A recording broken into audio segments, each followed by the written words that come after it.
पूरी दुनिया में कहीं भी गणित पर चर्चा हो और उसमें रामानुजन का नाम ना आए, ऐसा हो ही नहीं सकता।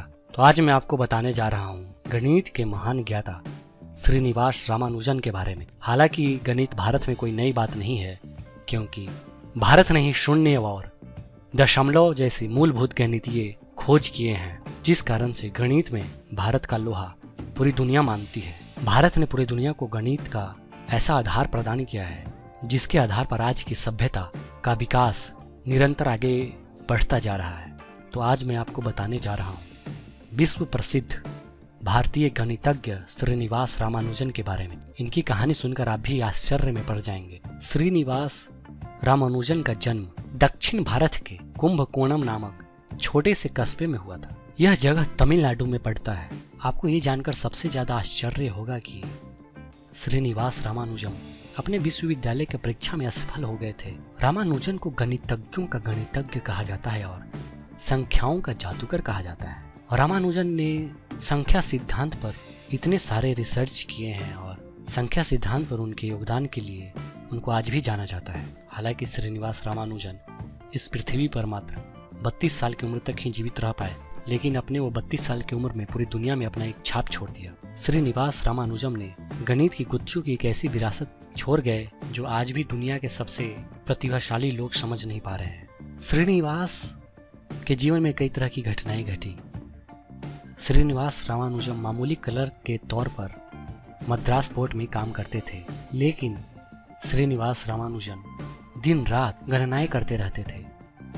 वो अपने पास हमेशा एक स्लेट रखते थे जिसपे वो गणनाएं लिखते थे और मिटाते रहते थे। श्रीनिवास रामानुजन ने संख्या सिद्धांत पर इतने ज्यादा थ्योरी दिए हैं जिसे देखकर कई जीनियस लोगों को आज भी आश्चर्य होता है। श्रीनिवास रामानुजन जब मामूली क्लर्क के रूप में काम कर रहे थे तो वर्ष 1913 में उन्होंने कैम्ब्रिज में मशहूर गणितज्ञ प्रोफेसर G.H. हार्डी को एक पत्र लिखते हैं और रामानुजन उस पत्र में अपने शोध का नमूना भेजते हैं। जब रामानुजन का पत्र कैम्ब्रिज के प्रोफेसर G.H. हार्डी को मिलता है तो देखकर दंग रह जाते हैं और वह प्रोफेसर तुरंत रामानुजन को अपने साथ काम करने के लिए कैम्ब्रिज बुला लेते हैं और इनके शोधों को देखने के बाद कुछ समय बाद ही रामानुजन को रॉयल सोसाइटी और ट्रिनिटी कॉलेज कैम्ब्रिज का फेलो चुना जाता है। हालांकि श्रीनिवास रामानुजन सिर्फ 32 साल तक ही जीवित रहे, पर उन्होंने उपलब्धियों की एक लंबी कतार खींच दी।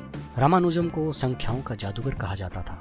रामानुजन की प्रतिभा का अंदाजा सिर्फ आप इस एक बात से लगा सकते हैं कि श्रीनिवास रामानुजन के निधन के बाद उनकी करीब 5000 से भी ज्यादा प्रमेय यानी थ्योरम छपवाई गई और इन गणितीय प्रमेयों यानी थ्योरम में अधिकतर ऐसी थी जिन्हें आज तक भी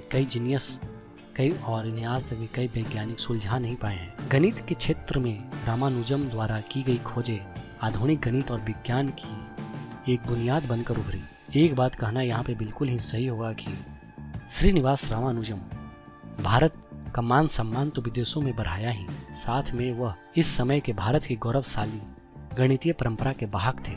तो आज मैंने आपको बताया श्रीनिवास रामानुजन के बारे में। ये है ज्ञान की बात यूट्यूब चैनल। अगर आप इसी तरह की ज्ञानवर्धक जानकारियाँ जानना चाहते हैं तो इस चैनल को सब्सक्राइब करें।